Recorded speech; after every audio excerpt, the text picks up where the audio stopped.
If you want to improve your English while having fun, you're in the right place.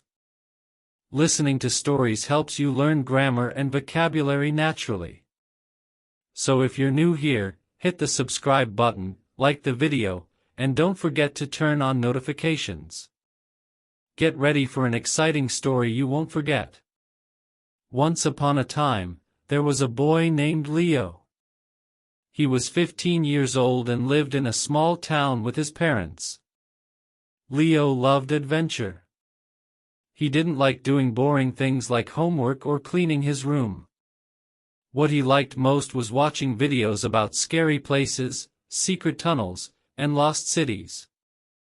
One day, Leo watched a video about the catacombs of Paris, and his eyes got wide with excitement. He learned that under the city of Paris, there were long tunnels filled with bones. Skulls, legs, arms, and more, all stacked neatly. It was dark, quiet, and creepy. People said the catacombs were haunted. Leo didn't believe in ghosts, but he loved the idea of going into those tunnels. A few weeks later, Leo and his family flew to Paris for a vacation. Leo was excited to see the Eiffel Tower, try French food, and most of all, visit the catacombs. He told his parents he wanted to go. They agreed, but only if he stayed close and followed the guide. On a sunny morning, Leo and his parents walked to the entrance of the catacombs. A man in a gray uniform welcomed them and began the tour.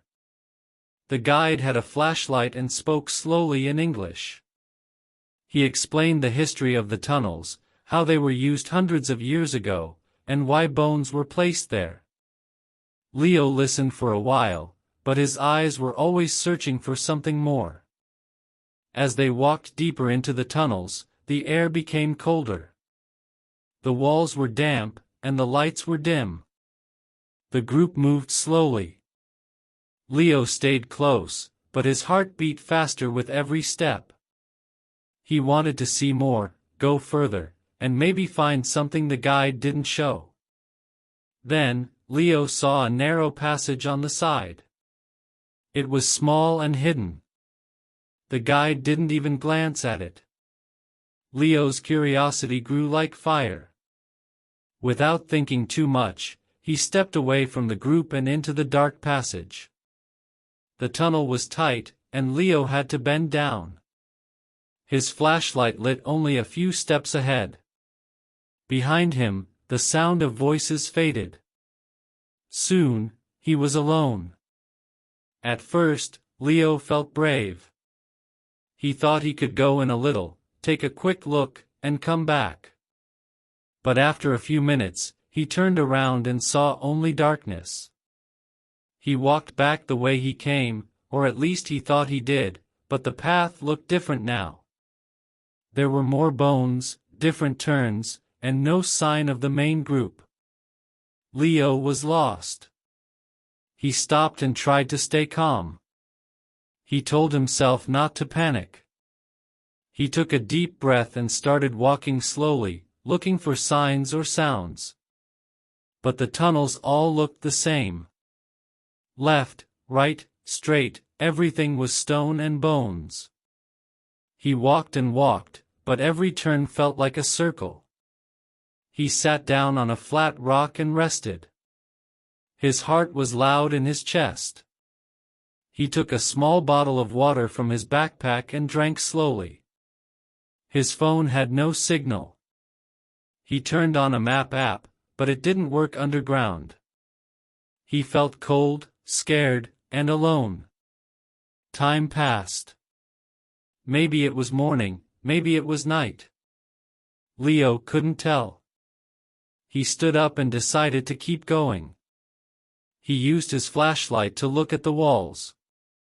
Some had markings, arrows, numbers, or strange symbols. Maybe someone had been here before. He followed the arrows, hoping they led somewhere. After a long time, he heard a sound. It was soft but clear. A drip, drip, drip. Water. He followed the sound and found a small underground stream. Next to it, there was a wooden ladder going up. Leo climbed the ladder carefully. At the top, there was a trapdoor. He pushed it, and it opened. Light poured in. He blinked. Then he climbed out. He found himself in a basement. There were old chairs, dusty boxes, and a small window. He climbed through the window and saw the street.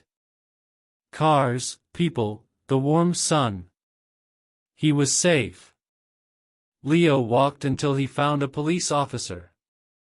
He explained everything. The officer helped him call his parents. When they met again, his mother hugged him tightly. His father didn't speak much but held his shoulder firmly. Later that night, Leo sat in bed. He looked at the ceiling and thought about everything. He had been brave, but also careless. He had learned something important. Adventures were fun, but safety mattered too. He smiled. He had a story no one else had. A real one. He had gotten lost in the catacombs of Paris and found his way out. You just learned English without even realizing it. You just read a story that helped you learn English in a fun and natural way. Without memorizing boring grammar rules, you saw how real language works. You learned sentence patterns, useful vocabulary, and storytelling style, all while enjoying an exciting adventure. That's the power of stories. If you liked this video, make sure to subscribe, like, and turn on notifications so you never miss another story. And now, tell us in the comments, what would you do if you got lost in the catacombs? See you in the next story.